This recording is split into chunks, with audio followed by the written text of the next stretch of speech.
Tá valendo a resenha aqui no Resenhando Futebol Clube, beleza? Agora com vocês a segunda parte da resenha top que a gente fez com meu parceiro Luan. Ele falou um pouco como foi dividir quarto com o Rei Falcão e também como foi o convite para se naturalizar e jogar por outra seleção. Então, se eu fosse você, eu não perdia. Aproveite e se inscreve no canal, deixe seu like, compartilha e logo logo tem a terceira e última parte dessa resenha. Na terceira parte a gente vai fazer um jogo com ele chamado 1-2. São aquelas perguntas rápidas que o cara responde com uma coisa só, sabe? Então, não deixe de acompanhar que logo logo tá no canal. Valeu, abraço! Aí, já emendando um pouco nisso, que você até deu um spoiler aí, falou que você dividiu o quarto com ele. A gente falou de como foi, você falou como foi jogar no Magnus. Como foi ir para a seleção brasileira e também aproveitar que você já falou, como foi dividir o quarto com ele, assim, se tinha alguma história, alguma coisa assim, como foi jogar na seleção como um todo, né, o nível, né, tipo, o sarrafo subindo, e como foi dividir o quarto com ele. Cara, foi uma outra coisa, assim, que aconteceu, que sou muito grato, né, a Deus, assim. Tanto já falando, essa questão de Sorocaba, da proposta também foi muito Deus na minha vida, né, e todas essas coisas, assim, sou muito grato. Então, a seleção ali não foi diferente, aquele sonho de criança, né, meu, assim, de estar ali representando o país, né, e tudo mais. E quando apareceu a convocação, assim, eu tive a chance de ir em duas oportunidades, né. Foi essa que eu fiquei com o Falcão no quarto, a gente dividiu o quarto. E a outra que foi mais recente, que foi começo de 2018. E essa com o Falcão era até então a aposentadoria do Falcão, a primeira, que aí acabou não sendo, né? Uhum. Então naquela teríamos uns amistosos e seria a aposentadoria. Então, pô, tava no quarto, o cara seria a despedida dele, né? Que acabou não sendo, né? Então, tipo, foi até algo assim que eu tipo, tava meio assim, né? Porque, pô, você via que ele tava meio sentido assim, ele tava meio, né? Porque o cara vai vendo que as coisas vai acontecendo e tal. Mas foi muito doido, porque eu cheguei no hotel, foi no Rio de Janeiro, né? A gente ficou. Daí eu fui de. Não foi todo mundo junto, né? Cada um num voo e tudo mais. Aí pegar uma vanzinha lá no aeroporto pro hotel. Daí chegou no hotel, pá, o quarto tal, beleza. Aí subi pro quarto. Aí eu fui no quarto, não sabia quem que tava. A porta tava meio encostada assim, né? Aí eu bati assim, ó, licença aí, entra aí. Aí na voz assim, acabei que nem reconheci. Aí quando eu entrei assim, o homem deitado lá, no celular, falei, pô, mentira, cara. Daí a gente já convivia junto no clube, né? Uhum. Mas, meu, tipo, não tinha, né, meu? No clube eu dividia quarto sempre com o goleiro, normalmente, né? Era o Thiago, era outro goleiro, a gente normalmente sempre assim. Daí na seleção eu dividi o quarto com ele. Falei, caraca, velho. Ficava Tipo, todo meio sem incomodar, né, jeito, mano? né? Não, tipo assim, nem pegava no controle da televisão, não falava nada, né, meu? Tipo, mas ele é muito desligadão, assim, nem só resenha mesmo, assim, trocando ideia, ouvindo música. Mas foi muito bacana, assim. E a seleção em si, cara, foi algo muito, muito bom, assim, ter passado por essa experiência, né? Uhum. Acabei agora optando por outro caminho. E aí, depois tive a oportunidade de disputar o Grand Prix, né, 2018, lá em Brusque, Santa Catarina. A gente foi campeão lá. E pelo menos tive essas duas passagens, assim, né? E foi algo também que posso contabilizar aí de alguns sonhos que eu consegui alcançar, graças a Deus. Que legal, irmão, que legal. E agora você está em Portugal, é sua primeira passagem na Europa, né? Ou seja, primeira. Foi para a Armênia, né? Fiquei um tempo sim, na Armênia, que a Armênia não é Europa, e agora a primeira na Europa. primeira na Europa. E você acha que o nível do futsal do Brasil, ele é maior do que o da Europa? O que você sentiu, irmão, nessa Sim. diferença aí de futsal, né? Tanto de jogo quanto de cultura voltado para o futsal, o que você sentiu de diferente? Sim, muda bastante, assim. Aqui é um jogo muito mais tático, assim, muito mais tático. Para todas as situações do jogo, ele tem um padrão, tem alguma coisa tática, assim. A todo momento tem alguma coisa tática. No Brasil, a gente utiliza a parte tática também, tem, óbvio, mas você utiliza muito mais a individualidade, né, do jogador brasileiro, né? Porque a gente tem Contra um. um contra um, a gente tem essa é por característica, né? Aqui tem jogadores habilidosos e tudo mais, né? Acaba vindo também bastante brasileiro, né, para cá. Só que, por si só, a metodologia, né, dos treinadores é muita parte tática, muita parte tática. Então, a diferença é essa, sim, né, se for colocar. Né, e aqui o Brasil acaba também sendo um jogo, né, de muito mais pegado, assim, né? Aqui, os caras não são tão... O brasileiro sente mais o jogo, assim, sabe? Aqui esse pessoal é mais frio, assim, vamos dizer. Tem Né? que gritar mais com a defesa. Grita mais, vibração. O Brasil tem mais porque as torcidas normalmente tem, quando podia, né, antes do ginásio, tudo mais, torcida normalmente Paraná ali, que todo o ginásio é lotado. Aí o jogo incendeia mais. Aqui já é um jogo mais frio, assim, mais tático, mais pensado, né? O Brasil é mais corrido. E na Armênia ali é um jogo muito mais de força, que eu passei, né? Eles vêm ali da Rússia, né, da escola russa. Então é um jogo muito mais de força, assim, de contato, de briga, né? Assim, de briga no bom sentido. Mas são essas, assim, a diferença. Legal. Bom, e a gente já falando, mano, o cara, ele tá adivinhando todas as nossas próximas perguntas, né, mano? O Luan tá bem demais, mano. E é uma que a gente ia fazer, assim, indo mais pra esse caminho das ligas que você passou. Hoje, você acompanhando o futsal, qual que você acha que é a liga mais forte hoje? Que aí pode envolver muita coisa, né? Pode ser o físico, o nível técnico. Então, o que você achar, assim, na sua opinião, qual que é a liga mais forte? Cara, cada um, como eu falei ali, tem sua particularidade, assim, né? Mas se eu fosse para falar uma, assim, eu colocaria Brasil, primeira. Porque pelo fato de ter muitos times, assim, né, mais equilibrados, vamos dizer. Aqui, no caso, vou falar aqui de Portugal, vamos colocar que tem Sport Benfica, uma prateleira acima, né, bem acima, tanto em parte financeira, né, que isso influencia diretamente em tudo, né. Daí vem o clube que eu estou hoje, ali nessa segunda prateleira, vem o Braga, né, aí acaba vindo umas outras equipes. E no Brasil não, no Brasil você já tem um equilíbrio muito maior. Você consegue colocar 6 equipes aí fácil, assim, já na primeira prateleira, entendeu? Na Espanha, também é uma liga muito forte, né? Acho que são as duas principais, assim, Brasil e Espanha, vamos dizer. Mas aí também nessa forma, acaba você pegando 3 clubes ali que são muito acima na parte financeira, e aí acaba influenciando muito, assim, e começa a vir as outras equipes. Mas já equilibrou bastante. E a pandemia, assim, acabou também equilibrando muita coisa, assim, né? Muita coisa, assim, né? Nesse sentido. Porque acabou mudando muita pré-temporada, acabou mudando muito o rumo das coisas. Então, vamos ver como é que vai ser daqui para frente, assim, né? Nesse sentido. Mas as principais ligas, assim, de dificuldade, eu colocaria Brasil primeiro, depois Espanha. E aqui acho que seria a terceira liga. Assim. Só falando, aproveitando o gancho do Lu aí, a gente tá vendo isso aqui no Brasil, né, Lu?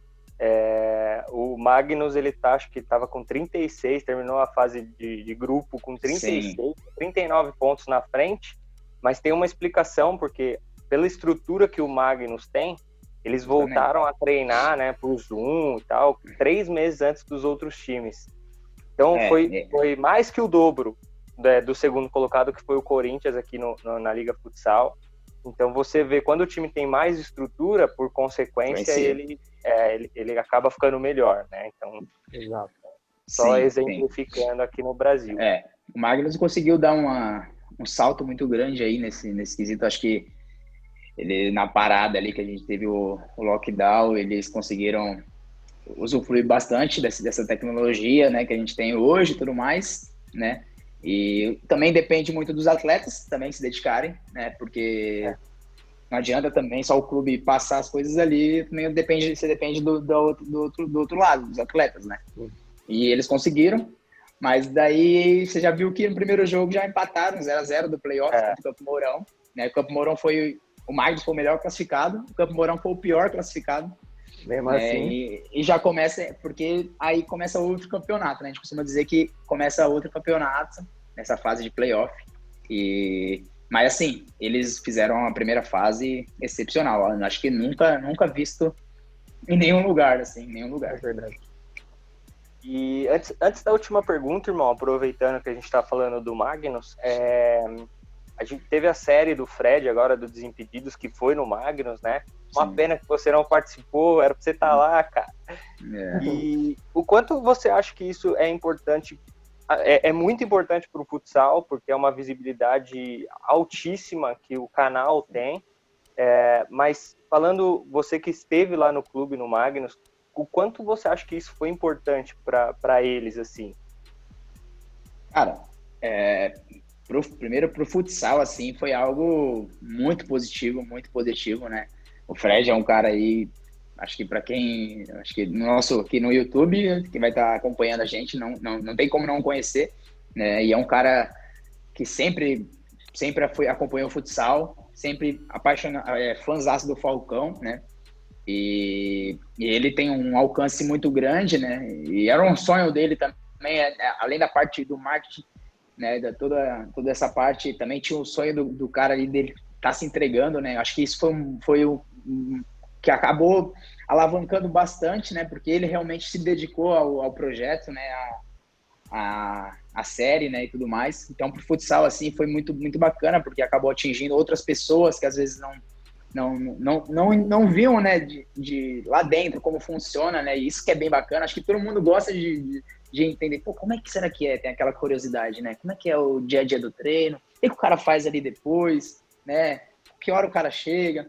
Acho que a galera tem muito com essa curiosidade, foi bem bacana, mostrou muito isso, mostrou também o lado, às vezes, o lado negativo, que ele estava longe da família, né, que, tipo, para ele ele não estava acostumado, por mais que ele estivesse em Sorocaba, do lado de São Paulo, já era algo que ele não estava acostumado a ficar tanto tempo longe da família, que ele teve que se abdicar daquilo pelo projeto. E isso é uma parte que é bem difícil, você ficar longe da família, né? Longe da namorada, sua companheira, e às vezes acontece. E pro Magnus, né, cara, também foi muito bom, porque o Fred traz essa galera assim, e acabou todo mundo se identificando ali, e ganhou muito mais torcida, né? Acho que ganhou muito mais pessoas de outros lugares que conseguiu começar a torcer pro Magnus, né? Foi bem bacana, cara. Eu acompanhei todos e ficava agoniado assim para querer assistir, né, o próximo episódio. E ainda parece que até que se fosse um roteiro não daria certo. O gol do Caio no último segundo ali foi bem bacana, assim. E pro futsal é muito bom, né? Essa modalidade precisa, né, cara? Precisa dessa ajuda, assim, né? Porque é a modalidade mais praticada no mundo, né? Mas ela não tem o valor que deveria ter, né? E a gente sabe que envolve muitas situações e muita coisa, mas foi bom, foi muito bom pro futsal. Eu achei legal fazer porque, como você esteve lá, você conhecia a estrutura, foi mais ou menos o que você Era viveu, né, durante o bem, foi justamente você sofria naquele campo lá, naquele campolim lá. Nossa, meu Deus, aquele parque lá a gente brincava que aquele parque era mais titular que o Falcão, né? Meu Deus do céu, cara, é brincadeira, nossa, não aguentava mais, aquele solzão, cara, nossa, a gente lá no parque, pré-temporada, né, a gente ia na pré-temporada. Que da hora, cara. E aí você comentou um pouquinho aí, para fazer a última pergunta dessa primeira parte, irmão, que você acabou se naturalizando armênio, né? Acho que fala armênio, né? Armênio. Conta um pouquinho pra gente dessa história, como que foi essa virada de chave, como foi o convite, como que funciona isso, né? Sim. Eu tava em Foz do Iguaçu, né, no Foz Cataratas, daí eu recebi a proposta para ir para lá, né? Eu tinha rompido meu ligamento no meu joelho. Falar em perrengue, até lembro, agora que eu lembrei. Esse foi um dos perrengues que eu acabei nem lembrando na hora. A gente já supera e acaba até esquecendo, mas foi um dos perrengues. E aí eu rompi o ligamento no meu joelho, e daí eu tava no processo de recuperação, tava no final ali de recuperado, isso era meio de 2019, e daí apareceu essa proposta. Quando eu machuquei foi final de 2018, eu tava certo para vir para Portugal, já, e aí eu não ia ficar mais no Foz Cataratas, já tava certo, a gente tava na semifinal do Paranaense, rompi o ligamento. Daí acabei, automaticamente, eu tive que ficar no clube, né? Porque o clube que eu ia vir para Portugal, que não era esse que eu tô hoje, era um outro, não iria me contratar dali, aí fiquei no Foz. Só que o Foz eu tinha contratado outro goleiro, daí quando eu voltei de recuperação, né? Já estava no meio da temporada, tudo, e apareceu essa proposta da Armênia, para jogar no clube lá, disputar a Champions League, né? De futsal. Daí eu falei, cara, eu vou, meu. Eu vou, assim. Aí outros brasileiros também, a gente ia outros brasileiros e tal, a gente se conversou ali, ô, tu vai também? Vamos, bora, bora. Aí nós fomos. Eu fui, né, aceitei, e aí a gente começou a jogar lá. Aí a gente começou a se destacar, assim, né? E aí a federação, na Armênia, a seleção, convidou mais 2 brasileiros para se naturalizar. Pô, a gente gostou e tal, queríamos contar com vocês e tal. Aí no começo fiquei meio assim, né? Porque aquilo, você ia abrir mão da seleção brasileira, né? Daí conversa vai, foi passando ali, conversa vem, né? Vou negociando. E aí conversei com a minha família, né? Conversei com a minha namorada, conversei com meus pais, né? Conversei com pessoas também, assim, do futsal, né? E falei, cara, acho que eu vou aceitar, eu gosto muito de desafio, assim, não gosto de ficar parado, de esperando o que vai acontecer, vamos enfrentar, e foi. Daí resolvi aceitar.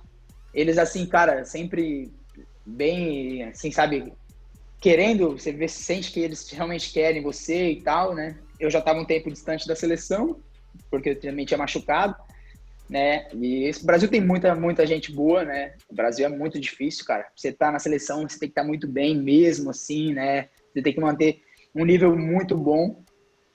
E aí eu falei, cara, eu vou aceitar, né? Vou aceitar, e aceitei, foi bem bacana, né? Agora a gente tá disputando a classificatória para a Eurocopa, né? 2022. Por pouco antes a gente não participava da qualificatória, né? Para a Copa do Mundo, que a Armênia foi eliminada, a gente chegou um pouco depois. E daí vamos ver, cara. A gente tá agora, ia ter em novembro agora, aí quando a pandemia cancelou, mudou para dezembro. Aí a gente vai jogar 2 jogos contra a Bulgária, mata-mata, né? Playoff, pra gente entrar na fase de grupo lá, que é bem difícil também, mas daí bem bacana, cara. Tá sendo uma experiência bem diferente, assim, e tô gostando bastante. Como que é o idioma lá? Como vocês fazem para se comunicar? É armênio mesmo, né? A língua principal deles, e eles falam também russo, e alguns falam inglês, né? Alguns falam inglês, não são todos. Daí, dentro de quadra, a gente vai no inglês ali, né? O básico do básico, eu não falo quase nada, assim, mas dentro de quadra, as palavras de dentro de quadra dá pra falar. Fora de quadra, aí tem um outro brasileiro que fala bem inglês, assim, daí a gente vai se comunicar. Fora de quadra, a gente se comunica através dele, assim, ele vai ajudando. Agora tem um outro brasileiro que foi naturalizado também, tá quase naturalizado, que fala russo. Eu jogo muito tempo na Rússia. Também vai ajudar bastante. Vai ajudar bastante. Ajuda. Puta, que legal. Mas é bem legal, assim, cara, porque mesmo sem saber a língua direito, tanto um, tanto o outro, a gente consegue se comunicar, assim, você vê que quando as pessoas querem realmente, né, ajudar, e dá para entender. E a linguagem dentro de quadra, a gente já tá acostumado, já é meio que universal, assim, já sabe o que tem que fazer, basicamente. E o Brasil exporta bastante, né, cara? Você vê aí na Copa do Mundo, antigamente os países maiores, como Espanha, Portugal, sempre, Rússia, só eram brasileiros, você vê? Só eram brasileiros. O quarteto titular era brasileiro. E aí agora, de uns anos para cá, começou os países que são um pouco menores, né? Armênia, Cazaquistão, esses países, eles se fortaleceram muito do futsal, principalmente com jogadores brasileiros, então eles ficam de olho mesmo, e qualquer coisa que eles vê, assim, eles já correm atrás, porque para eles é importante. É importante, e assim, porque mudou, né? Antigamente teve uma Copa do Mundo que tinham 14 brasileiros na Itália. A seleção da Itália tinha 14 brasileiros. Então, depois disso daí, deu uma repercussão muito grande, né? Negativamente, assim, para a Itália em si, né? Para os brasileiros, tava todo mundo bem ali e tal, eram excelentes jogadores. Daí acabou que as seleções começaram a mudar um pouco. Aí mudou a regra também, acho que, se não me engano, podem 5, se não me engano, não tenho certeza, posso estar falando besteira. Mas teve a mudança de regra, então daí aí começaram a preservar mais, né? Tinha aqui na Espanha também, hoje não tem mais, mas temos 2 brasileiros passando aqui na Espanha no caso, e na Rússia também teve bastante. Então aí os países começaram a também preservar um pouquinho mais por pressão, assim, também, né, local e tudo mais, que sim, acaba envolvendo bastante. Eu prometo que eu tô vindo cortar vocês a última vez. Logo sai a terceira e última parte dessa resenha top que a gente fez com o Luan. Ele vai falar alguns gols que ele fez, algumas defesas que ele fez, e vai falar quem é o melhor jogador que ele jogou, quem é o melhor jogador que ele enfrentou. Então, se eu fosse você, eu ativava a notificação e ficava de olho para não perder essa última parte, beleza? Logo, logo tem mais outros vídeos, tem vídeo presencial, tem uma websérie que a gente fez do Interativo no Pelo, que é um time de várzea muito conhecido na Playball. Então logo logo sai no canal, beleza? Não deixe de acompanhar as novidades, se inscreve, deixe seu like, compartilha, que ajuda bastante a gente. Beleza? Então não perde, hein? Valeu, abraço!